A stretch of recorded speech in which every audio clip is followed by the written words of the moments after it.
Mga bakasyonista. 3 days lang. Ah. Within 3 days for person holding temporary. Within 15 days for person holding long term. Grabe. So tayo temporary lang sa atin, dapat 3 days. Kaya mo, hindi man naman yan. Pag ginuli tayo ng pulis. Sa ano daw yan? Sa bahay. Oh, sa bahay. Pumasok na. Pwede mong isda dito. Ito, tambayan, no? Reklamo tayo. Pumasok talaga sa isda. Pag walang reklamo. Pwede mong isda. Siguro ma-headquarter na nila dyan, no? Ay, pulis pang babae maganda eh. Maganda lang yung sabi natin.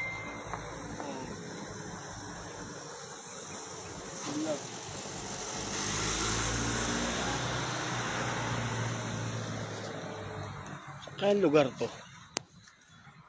Ganda rito. Talaga yung babalipad. Asan? Oh,